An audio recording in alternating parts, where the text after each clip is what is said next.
And that, as much as anything else, led to my drinking problem.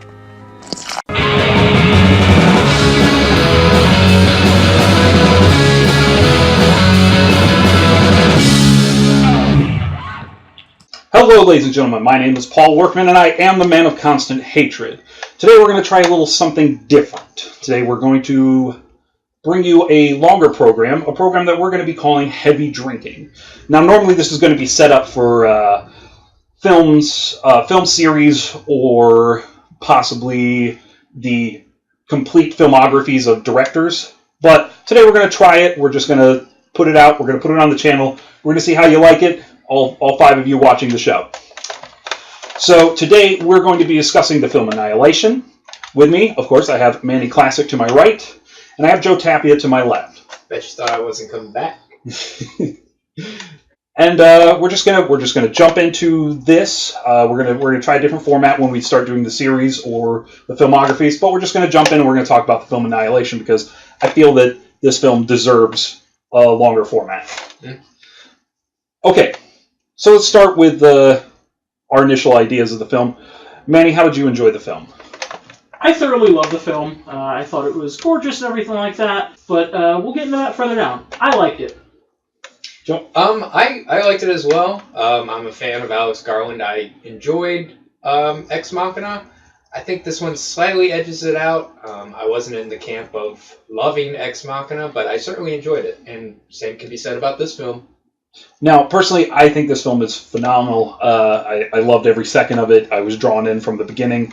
I can't say too many good things about it at the moment because we're gonna break that down here in a second. All right, let's start with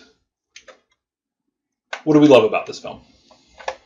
Well, I guess we should start with the cast, which I absolutely love.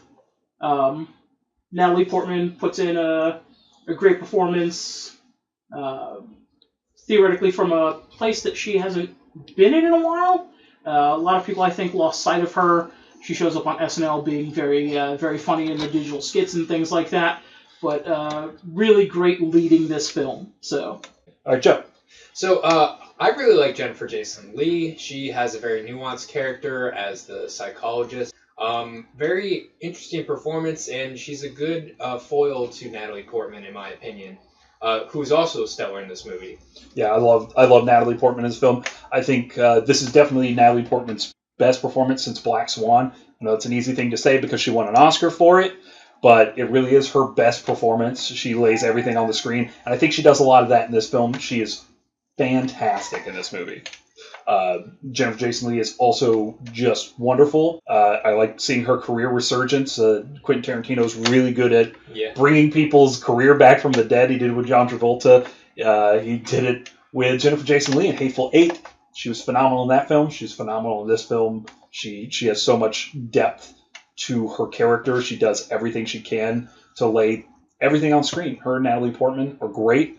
I think possibly my MVP of the film is Gina Rodriguez. Oh, Jane the Virgin. Yeah. Jane the Virgin. So some of you may know her as Jane the Virgin on CW. If you don't know her from Jane the Virgin on CW, you should know her from Jane the Virgin on CW because that show is just charming as shit.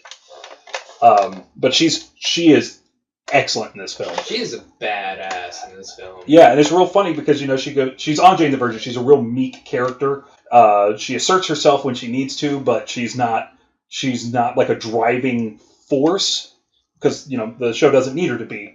But she is an independent and beautiful woman on the show, and she is just a straight badass in this film. Let's talk about Tessa Thompson. I really like Tessa Thompson. Let's talk about Tessa Thompson. Yeah, let's talk about Tessa Thompson, who is the intellectual kind of protagonist of this film.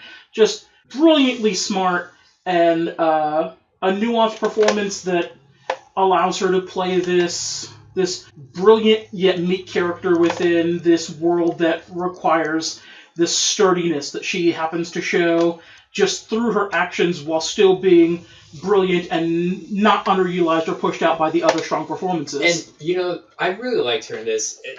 She was good in Thor Ragnarok, but here she really has something to do, whereas Thor Ragnarok, in my opinion, she really was just kind of there. I mean, her character feels like dressing in Thor Ragnarok, and especially in some certain scenes. But I feel she brings out of that character more nuance, like she does with this character. Like I feel she does with just about every character. She was great in Creed. She was great in Dear White People. She's great in this. She's definitely someone to watch. Even the small time she got in Westworld, she just commands a screen. She knows what she's doing. She's an amazing actress, and she definitely fit into this film exactly the way that Alex Garland needed her. And speaking of Alex Garland, I feel he just continuously puts out high quality stuff. This is only his second film as a director, but as a writer, he wrote the novel The Beach, which got turned into the Danny Boyle film. And then he wrote the Danny Boyle film 28 Days Later. And since then, he's just kind of been on a tear. I like just about everything I've ever seen him attached to. He's a strong writer, strong director. Yeah, this movie is, like you said, it's his second film, and it's really great. He does a lot of things with the shooting and that make it look wonderful. Everyone, like I said, all of the actors, the very few actors and mainly actresses in this film, just have great direction and great scope to their character. So I really appreciated the cinematography that was done in this film. Everything is so colorful, so vibrant. And it's so beautiful to look at. It is a gorgeously shot film. Yeah, so the cinematography is absolutely gorgeous. Cinematographer Rob Hardy and Alex Garland know how to place a camera. They capture some images that have honestly stayed with me since I saw it. We're recording this on Saturday. I saw it on Thursday night. The fucking crystal trees. Those crystal trees were gorgeous. Just when they come up on that shack and it's like half in the water, the flowers going up to it, just a great set direction. On top of that, every set in this film is beautiful. Like even the house from the beginning, the way that the lab's set up, the way that everything inside the shimmer looks, just beautiful set direction, beautiful cinematography. The way they capture the set direction. Like I said, I can't speak about how beautiful this film is enough. So one of the shots that stuck with me the most is actually before we even get to the shimmer. At one point, Natalie Portman's looking from the lab to the shimmer, and you get this just vast clearing with a few of the military buildings underneath, but then you reach the shimmer, and there's the beautiful colors of the shimmer, but you can see just behind it and notice this huge difference between the vast kind of grasslands and then this immediate forest. And it's this just great dichotomy of pretty much 3 different zones of location between industrial, plains, and then forest, and it's all beautifully lit, and colors just pop. Yeah, that's the other thing, the lighting in this film. Everything is bright. When they get into the shimmer, it's just brightness and beauty. It captures all the colors of the surrounding area, this marshland. And then as they get deeper into the shimmer, it gets darker and grittier looking, a little muddy.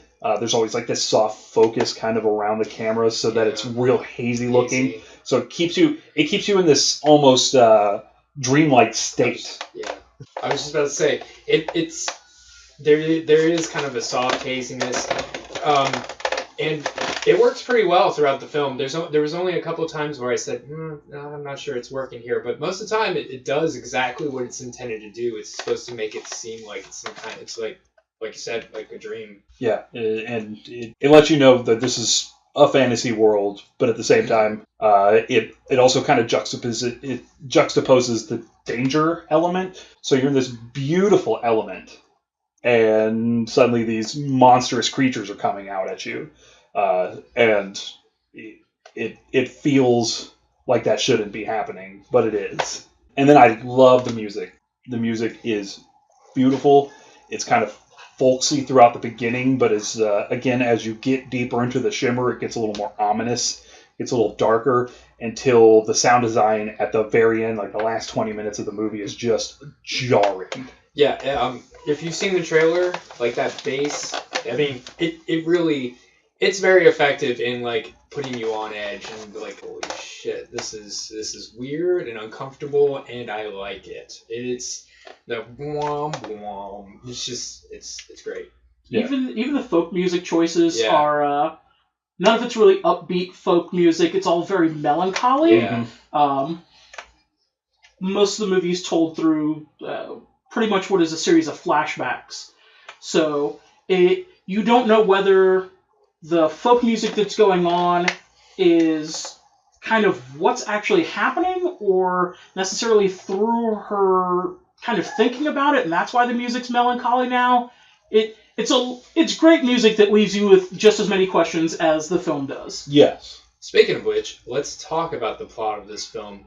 Let's get into it. We're gonna jump into spoilers. I'll probably have a spoiler warning up on the front of this, but for now, spoilers. The story that this is based on, written by Jeff Vandermeer, of the same name, it's so much different than this movie. This movie deviates so far from that. I read an interview. Alex Garland basically said, yeah, when we were making this movie, the trilogy, which is known as the Southern Reach trilogy, hadn't even been completed yet. So he was just going to do the best he could with the book, and he only read the book once before deciding, yeah, I'm just going to do it from memory. So the deviation from this movie to the book is completely different. And you get that a lot. I feel film is such a different medium than novels that when you go to adapt something, I don't feel like you owe the source material really anything. If you capture the spirit of the characters of the story, that can be enough. But, some of the greatest adaptations of all time, or films that people consider the greatest adaptations of all time, tend to stray really far from the source material. I mean, a lot of people call The Shining like one of the greatest horror films ever made. And has nothing to do. I mean, you get a hotel, you get the Torrance family, and then everything else is out the door because it's completely different. And on the other side, you get something like Edgar Wright's Scott Pilgrim versus the World, which is based on a comic book series that was 7 books. And by the time that he had gotten the rights and started writing the script, books 6 and 7 weren't out. So you get a kind of faithful adaptation of a couple of the first books, but the further he goes into the books, the more it starts to stray, the more the characters are different. And then it came down to the fact that by the time the film was ready to release, the 7th book hadn't come out yet. And Brian Lee O'Malley ended up incorporating a lot of what Edgar Wright was doing in the film into his book. So yeah, there's plenty of examples in which, adaptations don't follow closely, and they turn out just fine. That was one of my sons. Yeah, they turn out just fine. We just want to mention this, for as much as Paul hates it, that Game of Thrones is probably the most successful one happening right now. Go ahead. I mean, talk about it. Okay, so the series comes out. It's on HBO. Of course, it's probably a big thing. You guys have probably at least seen an episode or two. And George R.R. Martin started this as a trilogy, decided it would never work as a trilogy, decided to go 5, wrote 5 books, decided that's not going to work either. He has 2 more. He's been twiddling thumbs for about the past decade and a half to release the last 3 books. But yet again, it's successful, and roughly season 4 is where it splits away from the books, starts deviating in a major way. I mean, and you still get a lot of big deviations within the first couple of seasons, because something like the infamous Red Wedding, they end up killing Robb Stark's wife. Spoilers for Game of Thrones, too. I don't care if I spoil Game of Thrones. That show's awful, and you deserve to have it spoiled. Anyway, they end up killing Robb Stark's wife, and she's still alive in the books. So, there's plenty of deviation, because once again, you don't owe source material anything. My favorite movie of all time is The Deviation. The only thing that's the same as the main character's first name. The Running Man. Oh yeah, The Running Man. That has nothing to do with that book. It's the same with one of my favorite films, which, of course, if you watch Just Born movies, you'll see the case of in the background, Blade Runner. Blade Runner, you got Rick Deckard. The words Blade Runner aren't even in the original story, Do Androids Dream of Electric Sheep. That was pulled from some other thing. I hope it's from the wrestling tag team. I don't know which came first. I believe the film came first, if I'm not mistaken. I don't know. I don't know. I mean, the wrestler Sting owns the trademark Sting, even though Sting the musician came first. Yeah, he I definitely. don't know how it goes.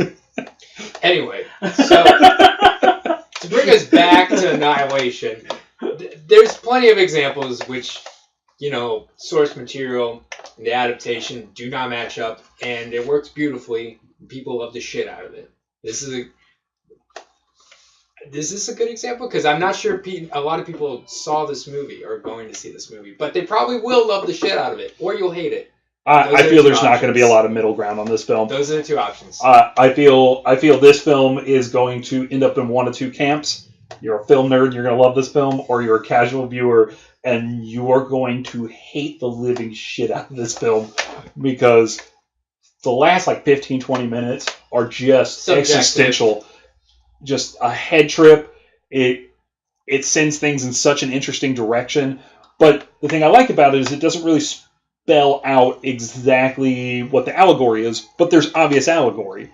So if you're willing to sift through it and you come up with your own ideas, go ahead and share those in the comment, because we're going to be sharing some here in a minute. So let's do a run through of the plot. Okay. Yeah. You start, because I'm bad at... Oh, you want me to do this? I got a mind for a steel trap. Do it. Okay, so the movie starts off, and we're introduced to Natalie Portman's character, who is a scientist working at a university.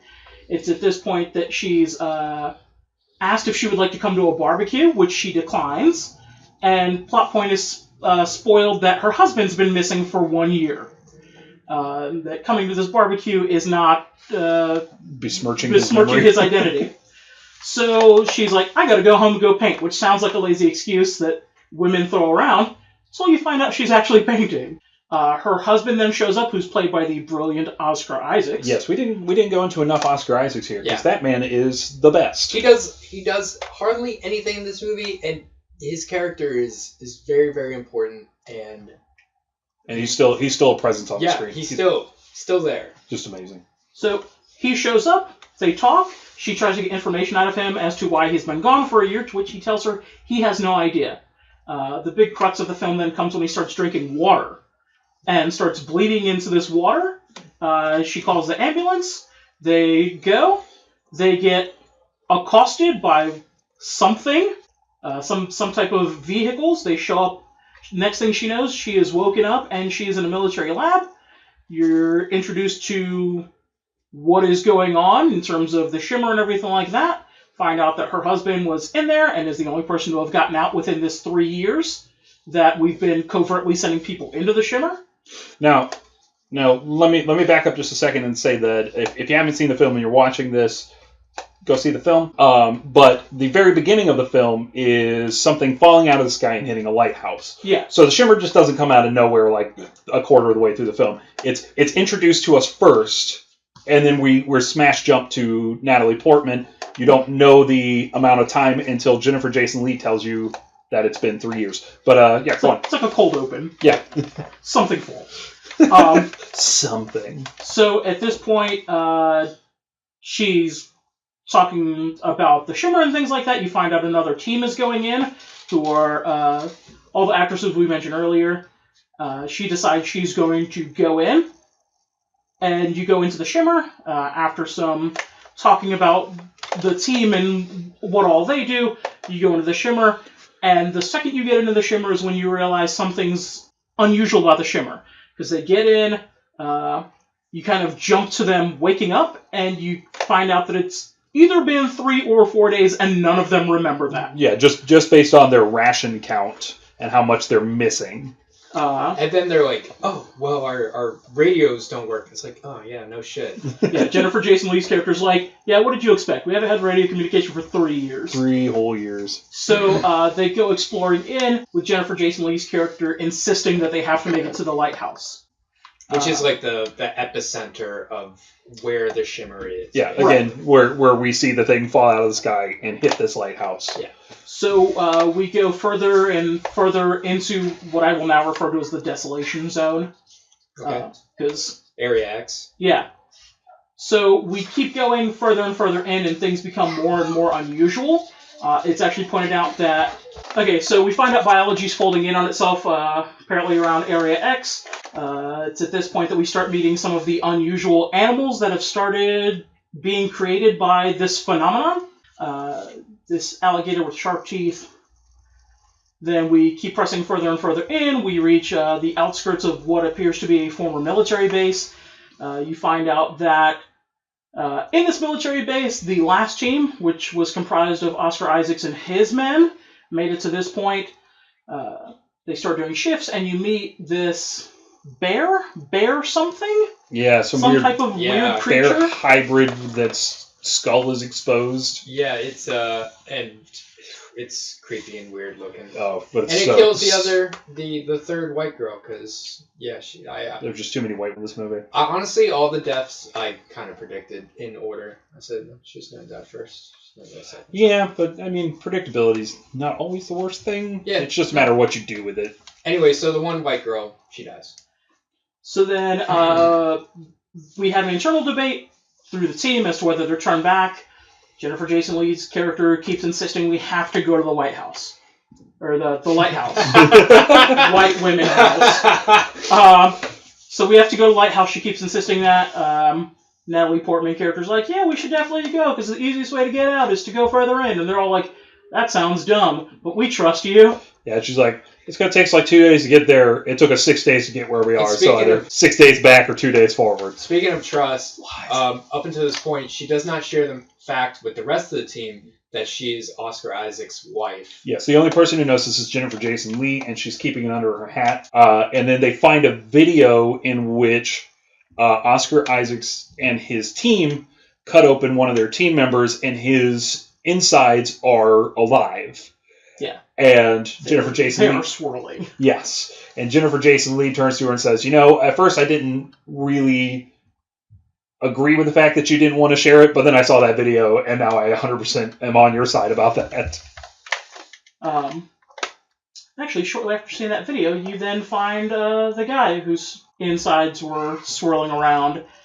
He made a lovely decoration on the side of the pool. Yeah, he turns it into this nice mural. Yeah, it looks like something out of one of the Alien films. It's really cool looking. Mm-hmm. Once again, great set direction. Yeah. So we press further and further in, and at this point, people start dropping off with more frequency. Tessa Thompson's characters... Gina Rodriguez goes next. Gina Rodriguez goes next in one of the most unsettling scenes in the movie. Yeah, it's intensive. All right. So let's get into the scene real quick, because this scene is one of the tensest scenes I have witnessed on screen.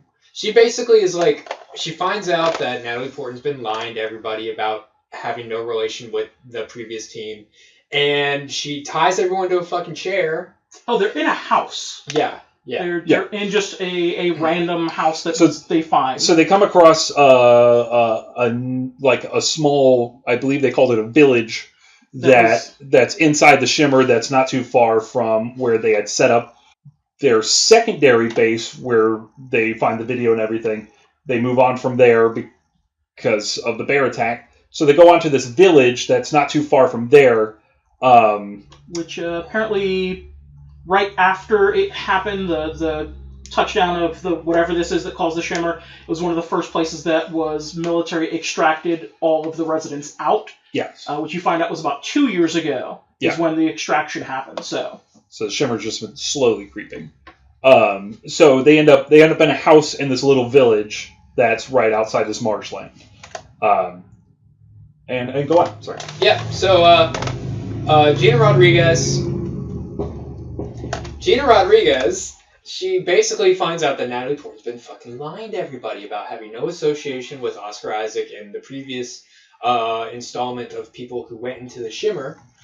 So what does she do? She basically goes crazy and ties everyone up to a chair, and she's getting ready to kill everyone. Like, she does some tense moment, and you're not sure what she's going to do, but it's not going to be great. Hold on here, Joe. One of the things that came up earlier that we didn't talk about is the fact that at this point the military has two ideas as to what's happening to everyone that's in the Shimmer. So they either think that people are just killing each other or going crazy, basically, and killing themselves. It's not too bad of an idea considering what happens with Gina Rodriguez.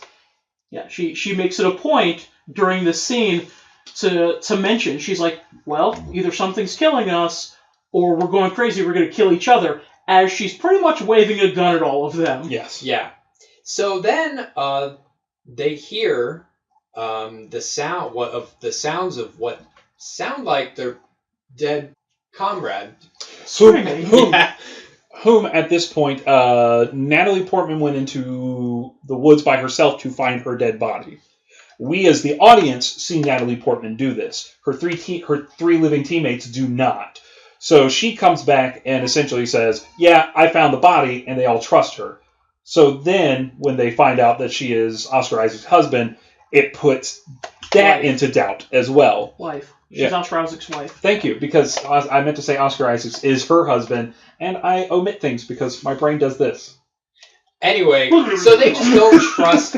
They don't trust Natalie Portman because she needs to be a little more open enough. Yeah, but anyway, honesty is always the best policy. They find out because of this locket that she wears that has Oscar Isaac's picture in it. Yes. So they hear like help, and it's like really gargled, and they're like, dude, that's what's her face, and like, so they go out, or the girl with the gun, Gina Rodriguez, she goes out. And then fucking nothing comes back, and then this bear comes in, this like mutated bear thing comes in, opens its mouth, and the sound is emanating from it. Like it mimicked her sounds as she died, and now that's just a part of its DNA and how it vocalizes. And the sound, the direct sound coming out is her last screams. Yeah. And it's literally just screaming in each of their faces. Yeah. It's unsettling. Yeah, it's scary. And I've said this to people because I feel like it really needs to be said. This is not specifically a horror. This is a real hard sci-fi film with some horror elements. There are only about 2 or 3 scenes that are tense and unsettling. This is probably the scene. Yeah. There's a reason that this scene, you see a lot of this in some of the trailers because it is really attention grabbing. I almost wish they didn't have in their trailer. I sincerely wish they didn't. I think these trailers, I really wish the marketing was better. Yeah, honestly. The trailers suck, and honestly, they ruin a lot of the movie for me. Well, not ruin, but they take away from the gravitas of the film. But it's because.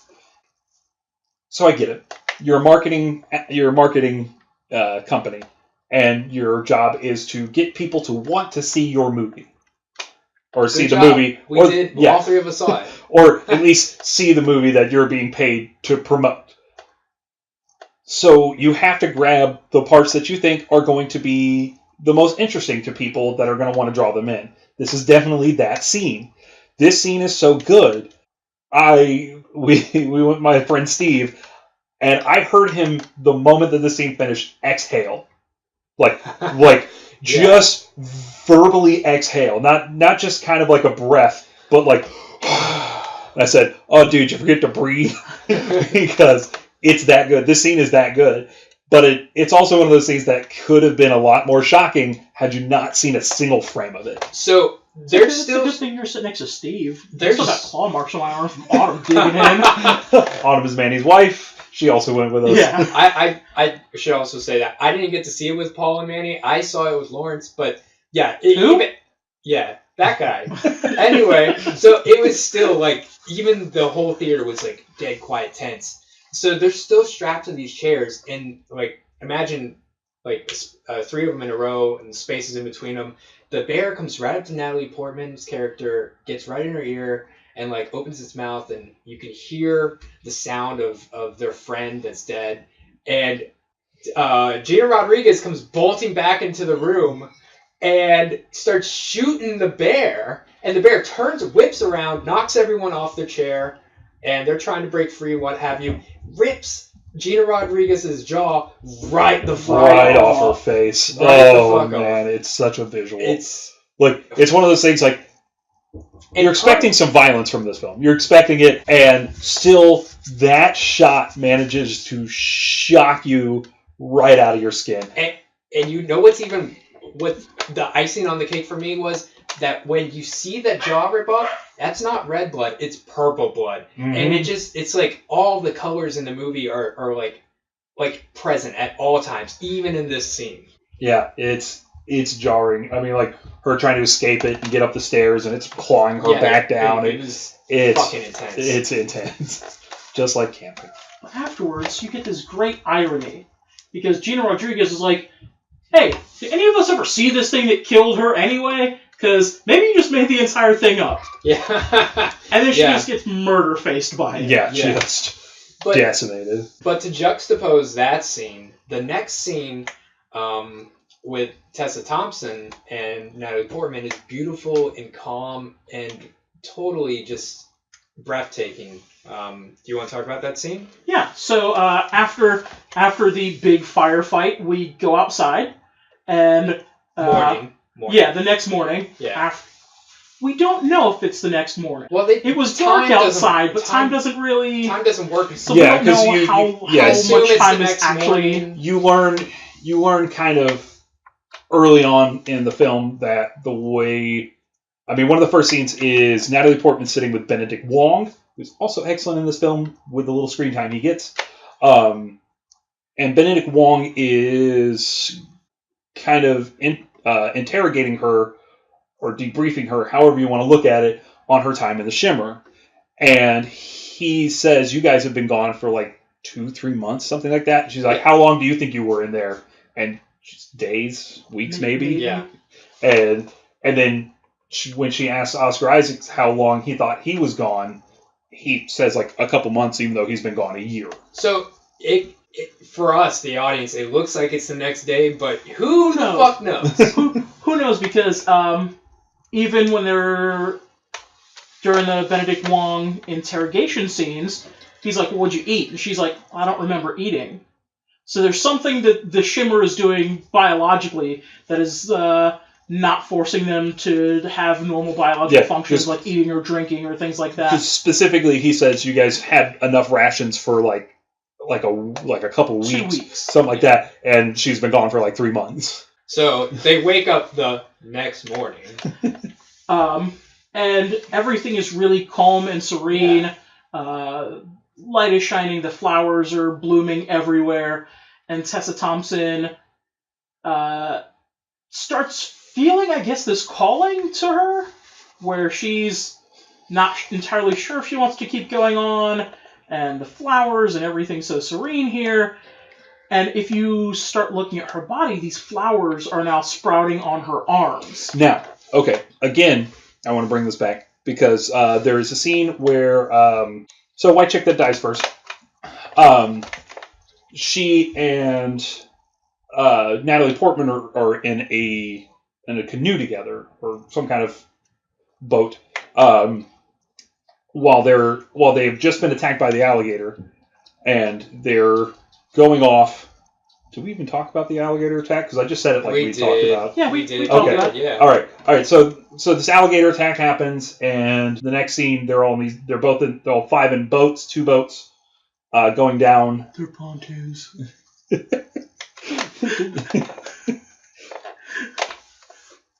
is why I keep them around. So they're going down the marshland, just going down the water, and you get kind of the backstory on the 3 women that go in with Jennifer Jason Leigh and Natalie Portman. You learn that Gina Rodriguez is a recovering addict. You learn that Tessa Thompson is a cutter. So she says, Natalie Portman says something to the effect of, was she trying to kill herself? And White Chick That Dies First says, no, actually I think she was doing it to feel more alive. So these flowers that are sprouting out of her body are starting to sprout out of her cuts that you haven't seen up to this point, because they make a valid point in that scene. She wears long sleeves. That she wears long sleeves to cover them. So they're coming out of the cuts, which is actually quite a striking visual. So they've also established that when they get to this house place where the bear attack happens, that outside of it are like these really picturesque, beautiful looking, colorful, humanoid plant things. I hope that got picked up. humanoid plant things that are like statues almost. Like imagine like those lawn art of like hedges and stuff. Let's play the clip from Edward Scissorhands. Yeah, exactly. Only more slender and human-like. And so at this point we have learned that the prevailing theory is that the shimmer is kind of a refraction. It's kind of like a prism, and everything that's going up into it is coming right back down. And it is causing biology to kind of duplicate itself in ways, or mix certain biologies with other biologies. So that's kind of the prevailing theory of why the bear ends up with the voice, is that as it was killing this woman, her biology was mixing with its, and it kind of became, her vocal cords kind of became its vocal cords. And so the idea that these, the shimmer had not quite covered this place when it was extracted, but there's enough human DNA left over that it's able to create human-like plants out of the DNA that's left behind.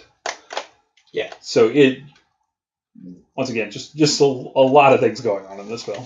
Yeah, so... Hey, whoever this is, I bet it's Autumn. I bet she wants to talk about the movie. Yep. Hey, Autumn, you want to talk about a movie? No, does that mean I need to go? I mean, you don't have to because you're a grown-ass adult, but if you'd like. Oh, I mean, are you guys recording? Yeah. YouTube, at this point, I would like to point Okay. out that I'm a fan of Manny's wife. Okay. Not for any particular reason, except for the fact that I heard her turn signal. So I know that means that she uses her turn signal, unlike a lot of you heathens out there. Use your fucking turn signal. We love you too. Okay. I hope this gets to be the beginning. Bye. In the burger video, one of the burger videos she calls at the end of it, I just left it in. Like, oh, that's my fucking wife. That's why I never talk about her. She's gonna call up while I'm making some burgers. So yeah, so Tessa Thompson, she starts sprouting these like Flowers? The flowers. Yeah, that's the word. Yeah, that's the She word. starts sprouting flowers from all of the cuts. Yeah, Which ties back to being in the marshland. yeah, Because Natalie Portman's character's like, well, this shouldn't be able to happen because all of these plants have the same exact root system. And all these different flowers are blooming from the same root system. but they look so different. Right.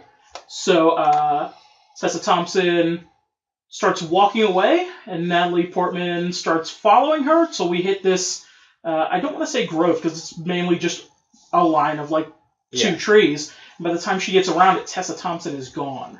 The implication is that she has decided to accept her fate and become... She integrates with the shimmer. Yeah.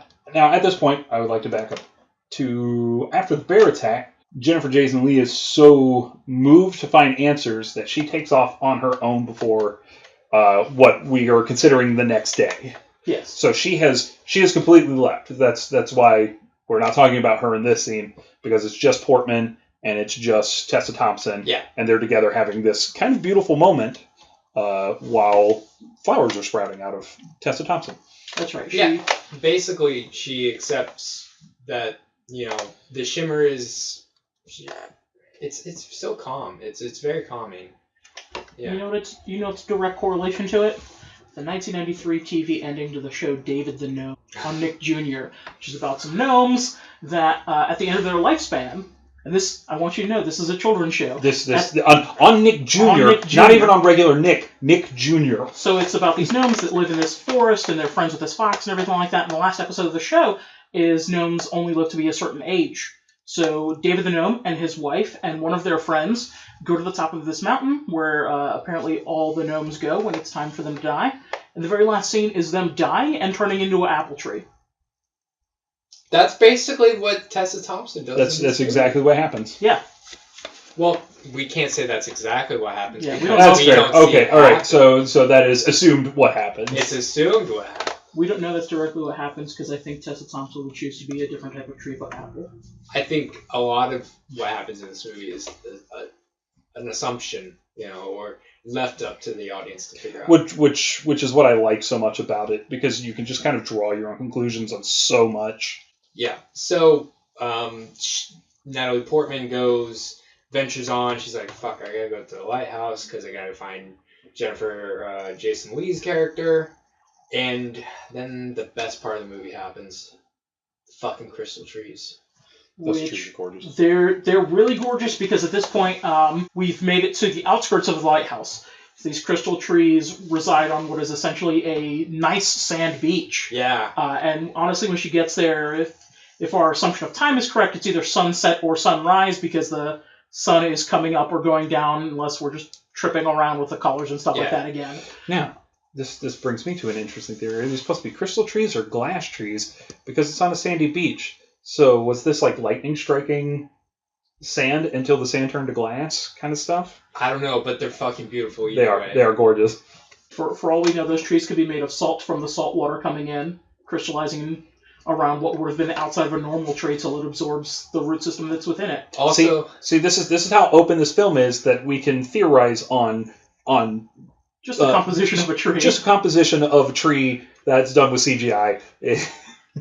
Also, if you want to find really good band names, just look at anything in this movie, like fucking Crystal Trees. Yeah, we're going to be dropping our first single pretty soon. Anyway. There you go. So we finally get to the lighthouse, which, Yeah. The lighthouse. Yeah. Crystal Trees. There's like an arrangement, a particular arrangement, like some care has been put into this like set design. Or either that or like the previous survivors in the Shimmer, that they have arranged these skulls in the sand. It's really cool. The lighthouse looks amazing with almost this lattice effect from whatever it was that crash landed. Mm-hmm. Not only outside the lighthouse, but spiraling up the lighthouse, almost in line with the black and white stripes on the lighthouse that go up and around. Yeah. Then when you actually get inside the lighthouse, the same design is permeating pretty much around where the staircase would be. Really great. Yeah, and so then you have giant hole on the side of the lighthouse, giant hole in the floor of the lighthouse. And as she walks in, someone has immolated themselves, and they're sitting next to a wall with just char all up around the wall. She goes, finds this camera set up, pointed directly at the burned body, and watches it, and it's her husband. And he has used a phosphorus grenade to pretty much explode himself while someone, his doppelganger, or he is the doppelganger. Yeah, we're not sure who, but as he's pulling this pin and all these things, he's talking to someone behind the camera, which leaves you with some amount of intrigue. So he tells them that it'll hurt their eyes if they keep staring, and the phosphorus grenade goes off, and I don't know if you've ever been around an actual phosphorus grenade going off. It sucks. It's a huge explosion, and it bright light and everything like that, and he real dead. He catch on fire. He dead. Yeah. And then he walks out from behind the camera. Him or his doppelganger. One or the other, because honestly, you're never told. They're hinted at the end. Well, I'm going to get ahead of it. But at this also, point, his name is Sergeant Kane, because we haven't got to that point. Yeah, we haven't made mention of the fact of who he is. At this point, you don't know if I said it's it was him her or if husband. it's his doppelganger. But he has a name. He's not like Fifth White Chick. He has a name. Pretty much. So there's this hole, like this very kind of like fleshy, kind of dark hole that's inside the main area of the lighthouse. And The explanation of this has got me a little on the weird side. Don't flag this for inappropriate content. It's a Giger-esque hole, if that tells you anything of what it looks like. But yeah, she's like, you know what's a good idea? Like climbing down in that shit. And she Climbing down a hole you don't even know. Yeah, exactly. Yeah. It's And gotten many of us in trouble. she finds something very surprising though. Jennifer Jason Leigh! Yeah. So basically, Jennifer Jason Leigh is like, yeah, you're right. This thing just all it knows is to destroy and recreate, and Annihilation. She name drops the movie. Because it's got to come from somewhere. And then, which actually, if you read the book, the psychologist has brainwashed everyone and given them trigger words to make them fall into a hypnosis. And Annihilation is supposed to be the biologist's trigger word. Oh, okay. Yeah. So the book and the movie are totally different. Anyway, so she name drops the movie, and then she basically expels all this energy, and it's like, oh, it's pretty and bright, and then you start to see her body shrivel up as the more energy comes out, and then she's just nothing. She's just energy floating around in there, and just it becomes this huge like clay like fluid vortex that's really colorful, and then out of that vortex comes like a humanoid figure. And Natalie Portman kind of like starts bleeding from her nose. Bleeding. From her nose. From her nose. Yeah, like into the vortex. And then out of it comes this figure. And it starts to mimic her. And like, she goes away. It goes away. She goes another way. It goes another way. So yeah, it essentially becomes her mirror image. So anything that you're looking at Natalie Portman doing, it is doing in the exact opposite motion, but the same motion. When we say mirror image, we mean exactly mirror, because it never gets any features or characteristics. Mm-hmm. It's literally like a moving mirror shaped like a humanoid. Yeah. For much of its interaction. Yes. Yeah, so it should be noted that the last, like, let's say, not the last, but this segment, which is easily like 10 minutes, is there's no lines. It's all just movement and, you know, them mimicking each other, basically. So Natalie Portman goes to escape the lighthouse wordlessly. As this humanoid figure goes to latch onto her to keep her inside the lighthouse in what could only be described as one of the most unsettling, I don't want to call it a rape scene, but it felt like it. I'm sure that's kind of what you were meant to go for, and depending on subtext or how you read this, it definitely was rape. But it pins her down against the door. It tries to keep her. It successfully keeps her there, and it is unsettling, very hard to watch. It is one of just the most jarring scenes, and the sound design on top of this. Once Joe alludes to the trailer, in which there's this kind of like noise, very bassy synthesizers. And this is happening throughout the entire scene, and it is just sensory overload at this moment. Yeah. So she gets the bright idea, that she'll take one of the phosphorus grenades that are just lying around, hand it to her image, pull the pin, and then wait right before it's about to go off, and then run away. And she successfully defeats this thing and exits the lighthouse. And do we get an explanation of how she gets out of the shimmer? No. The shimmer collapses. Essentially, yeah, it seems itself. the shimmer collapses on itself because you start to see the mirror image, which has taken her shape by this point. Yeah. You see the mirror image start to dissolve. Then the lighthouse starts crumbling in. The crystal trees the crystal trees, which we talk about being beautiful when you first see them. They crumble, and I was like crying because they're so beautiful. They start to crumble, but they crumble in on themselves because apparently all of this, since it's connected, it catches on fire from underneath. So you get a few seconds of these crystal trees becoming this bright orange, beautiful, vibrant crystal trees before they start crumbling away.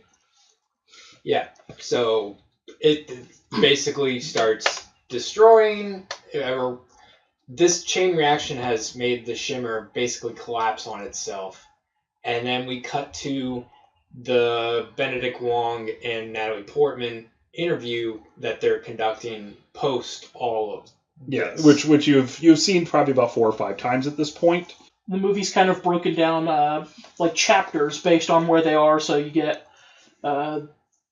outside, then you get like Area X is a separate chapter, then the Lighthouse is a separate chapter. So without another title card, this is a new chapter now after what do you believe to be the destruction of the Shimmer? So basically, they conclude their interview, and she's like, "Well, let me see my husband." Okay. So we discussed at the top that he starts bleeding from the mouth. They go talk to Natalie Portman when she comes in, and they tell her that he is pretty much breaking down as a human being, and he has multiple organs failing. So the Shimmer breaks down on itself, thus releasing whatever supposed hold it has on him, and they say, oh, well, his blood pressure's come up, he's breathing normal, he's essentially just making a comeback, like LL Cool J. But don't call it a comeback, because he's been here for years. Or 1 year. Well, he's been here for a couple days. He was there for a year. Yeah, that's right, okay. Yeah. Joke didn't work. Anyway. I just wanted to make an LL Cool J reference. Damn it. Hit the like button. But Your joke didn't work either. hit the like button if you thought that was a good joke. Anywho. The jokes that knock you out. Yeah, jeez. We've come completely off the rails now, just like this microphone. So, yeah. Yes. So now he's pretty much made this miraculous recovery, and Natalie Portman goes to see him. They kind of discuss where they stand. He doesn't really remember her, and she's wanting to move forward. The line that is interesting about this exchange is that I'm trying to get it right. He asks, "Are you? Is it Lena? Lena. Are you Lena?" And she says, "Yes." And Well, she didn't say anything. And she says, "Are you my husband?" And he says, "I don't think so." So we don't know if who really died in that video. Was it the doppelganger or was it the real? Yeah. You know. So she asked him first, "Are you my husband?" He says, "I don't think so." He says, "Are you Lena?" She makes like a head gesture, but it's not a nod. It's not a shake. It's very open-ended. She goes in to hug him. They get a close-up on his eyes. They have like a little sheen to them. And then they get a close-up on her. She's got the same sheen. But she seems to be the right Lena. He doesn't seem to be the right Kane. But that doesn't mean either of them are those things. Movie ends, title card. It's very open-ending. So I saw, and after reading the synopsis of the book, I feel like there's a scene where Lena, Natalie Portman's character, is reading The Immortal Life of Henrietta Lacks. Yep. And I couldn't help but finding this to be some kind of cancer analogy. That's kind of what I got in that. And we watched Chris Stuckman's video before doing this, and he makes a good point in that, you know, the Shimmer, the things in the Shimmer, they're not essential. They're not inherently evil. They're just trying to survive. Yeah, and I mean, I feel that's also kind of an open interpretation because yeah, I mean, just because like this alligator or the bear are murdering them, that's just what animals do. I mean, animals don't have senses of morality, and they kill to survive. And neither does cancer. So Yeah. I mean, that's kind of what I got from it. It was like a big cancer analogy, essentially, is what I took from it. What'd you take from it, Bill? Actually, I want to throw it to Manny because I'm going to come back to mine. So, I don't think it's cancer. It's probably lupus. I don't think it's cancer because while I appreciate the fact that everything in there is just doing what it should be doing, I don't think anyone's ever gone out of their way to say that cancer is a beautiful thing, which the characters bring up quite a few times, that everything in here is really beautiful, and it's really great, and the flowers, and so I don't think that we're just going to be like, yeah, cancer's a real beautiful thing. It'll be fine in the end. I really like the idea of colonialization. Kind of just coming in and taking over something and forcing everything else to adapt and adjust to what you want out of it. Or on a more modern level, gentrification. You're just saying that because we saw Black Panther last week. That's goddamn right I am. No, honestly, because you think about like eminent domain, how some entity is able to just come in and say, hey, this is eminent domain, and just it might be intimate domain. Good job, Paul. You're wonderful. There's a fleshy hole. Oh, we're back to HRD. So an entity is able to just come in and claim eminent domain and just take over an area, and make it look the way they want it to look.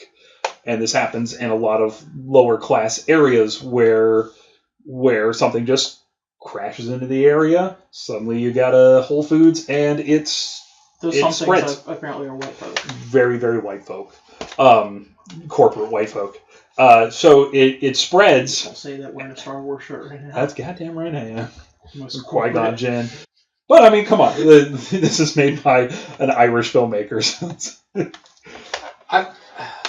I feel like I like the beauty in this film in that it leaves all this possibility that you can draw many conclusions about this film, and you're not wrong. And I mean, we're not necessarily right, but I mean, does that mean we're wrong? Because there's wrong. I mean, I don't know if you saw Mother. I hope you didn't. Watch the short film version of Mother. Don't watch the whole feature film. Lawrence. We're talking about the Albert Brooks film? No. We're talking about the Jennifer Lawrence movie. Yeah, the Jennifer Lawrence. Don't watch that one. Watch the short film. Lawrence and I saw Mother, and this film kind of, it's not as ambiguous. It's more structured, and it definitely has more of a plot. But it does the same thing Mother does, and some other recent movies that have been trying to do is inspire a sense of discourse and an opportunity to develop certain rhetorics about filmmaking and what filmmaking means. Yeah, and how the openness of storytelling can lead to multiple interpretations. Actually, one of my favorite documentaries is kind of based on that idea, Room 237, bring The Shining back into this, which brings a lot of the more fringe ideas of what The Shining is about. So you get like 5 different accounts of what people think The Shining is about. And they're crazy, but could be. Hey, the one about the faking the moon landing is one of the greatest things I've ever heard. It's the funniest theory on anything I've ever heard. I can't believe that anyone believes that. Knowing the perfectionist that Stanley Kubrick was, he definitely would have had to have filmed on location. Yeah. He just would have demanded that. I need to be on the moon right now. What do you mean we can't? So, yeah. So essentially, I feel like we're going to hear a lot of theories from a lot of different people who have seen this film. The other 7 people aside from us that will see it. Yeah. Essentially, I feel it comes back to colonialism, especially like Manifest Destiny, where westward expansion did a lot to push out people of native descent. Were pushed out, and how violently parts of Mexico were taken and incorporated into the U.S. So you get the Latina woman who is violently pushed out of this movie in the most graphic death in the film. And then how African Americans were brought into this country and just expected to kind of integrate into our way of life. So you get Tessa Thompson, the one female of African persuasion in the film, who starts to sprout flowers out and then just disappears into the background. Once again, I could be wrong. What about the first white girl who dies though? She gets killed by the natives that are there. It's opposition to the incoming white forces. She's killed by the natives that have already been here and are fighting against the thought of these radicals coming in and taking over. The only problem I have with films like these, like this one in Mother, is, because they're so open-ended, do they justify themselves in why they exist? If you can't tell exactly what they're about. There's a lovely comic that I read, and it's one comic that was ever produced, and it's about the existential crisis of humanity. It's this guy, and he's sitting on this bench, and he has a box next to him, and this big guy comes up, and he's walking his fish. And the guy who's like this wealthy kind of aristocrat's like, what do you got in the box? He's like, oh, it's my collection. Well, what do you collect? I collect questions. He's like, that's a dumb thing to collect. Well, do you collect something? I collect answers. What's the point of collecting an answer? Because then you have knowledge. And he's like, well, at some point, answers become outdated. They won't even answer the question that they originally meant to answer. So why would you not collect questions? They just keep sprouting over and over again. There's no need to have questions, because at the end of the day, what's the point of having all your questions? And he's like, that's a great idea. And he puts it in his box. So I guess it does justify his existence because it makes us think about all these things, and that's worth it in and of itself. And I mean, and I feel like storytelling at its basis level should be a little more open-ended and stimulating. I mean, it's nice to be spoon-fed once in a while. Yeah. But I don't want every film to feed me everything. I like subtext. I like sifting out ideas for myself. There's a lot of films that have been coming out recently that I feel people are not giving a fair shake because they're not being spoon-fed. Do you mean this movie? Because I feel like it's going to be this movie. This movie is going to be that. It's going to be this movie. It's films like Under the Skin. Yeah. Which was phenomenal. It's films like even bigger films like The Last Jedi. I feel like a lot of people just kind of overlooked a lot of the messages that it was trying to tell them, while ignoring the fact that they're there. I think this movie might get a slightly better shake than the movies that you mentioned, because outside of the United States, here's a theatrical release. Almost everywhere else on planet Earth, this is being released through Netflix. I don't think that's a good idea, personally, because I don't think this is going to be a financial success. In that, I mean, you can't get people to go see fucking Blade Runner, the best movie of 2017. That film was incredible. People again, don't care about sci-fi films for whatever reason. See, that's why I'm hoping that with Netflix, though, is that you'll have the casual person who's just like, hey, I've watched a bunch of stuff on Netflix.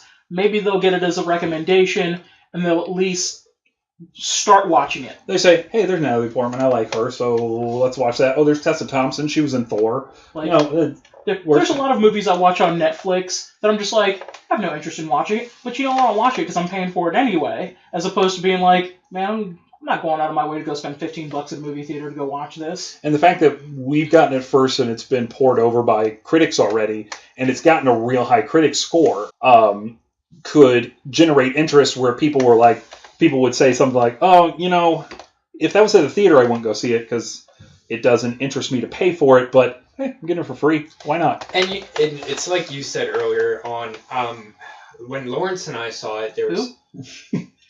Yeah. It was me, him, and, a handful of other people. Maybe, I would say we had 4 other people in our showing. I would say maximum 10 people in the theater, including us. And sounds about right.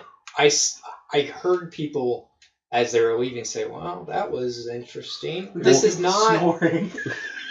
Wait, this is true.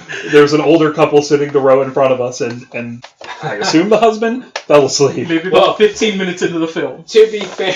I thought there was a thunderstorm on screen. He was snoring so loud. To be fair, I saw this movie at 4 o'clock in the afternoon, and I had to wake up at 4 a.m. to take my father to surgery that day. So I was feeling kind of lightheaded, sleepy too. But we saw it. We saw it at our showing was at 9:50. Didn't get out till midnight, and we had seen Game Night right before. But this movie is heavy and dense, and it's there's so much to it. It's not for the casual viewer. So that's what we hope these videos are for, is that we can break some of these, denser things down for the casual viewer, maybe like yourself, because there's so much to unpack in this Maybe film. in the future, since I'll be watching this. Yeah, I think there's so much going on in here, and so much to sift through. It's for me as a movie buff, it's a refreshing film. Yeah. Even though it's so deep and so not an easy watch. I expect to see it one or two more times, and I don't expect it to be easy those times either. This is the kind of movie where afterwards you're like, fuck, I just a cigarette and a drink, because this is rough. It's a lot to unpack. My sincere hope is that since they're pushing this through Netflix and other countries, that we might be able to get a sequel. Because the book series is what, 3 books? Three books. So my hope is that we maybe get at least one more sequel. I'm not hopeful enough to say that we're going to get all 3. I don't think it needs one, but it would be cool if it was done right. I don't know what the second and third books are, so I don't know how far that story keeps continuing, but the characters that are portrayed on screen, I would like to see more of, because they're so complicated and developed. Mm-hmm. So the second book, if you're wondering, it basically jumps into like spoilers. Yeah. Ooh. Go read Book the book. Spoilers. Yeah. I haven't read it, but it basically goes. The 2 other books go further into the Southern Reach organization and explore them, and it gives you a couple flashbacks into the Shimmer.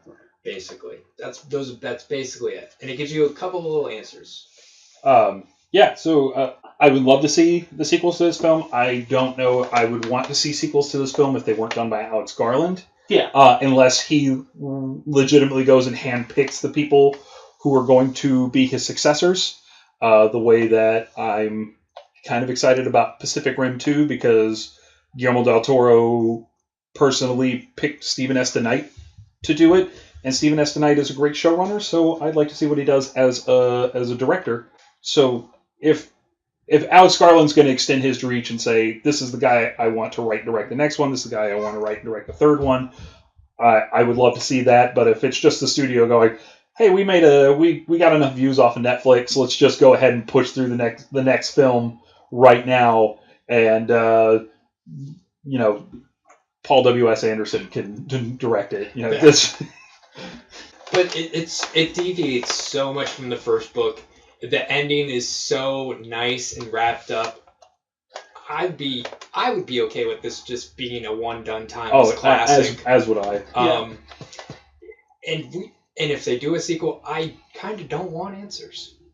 Kind of makes all of this pointless if they answer the question, what is the Shimmer? Why does it do this? And that's kind of how I felt about 3 Billboards too, where I was like, this is fine. This is fine as a standalone, and it doesn't wrap anything up.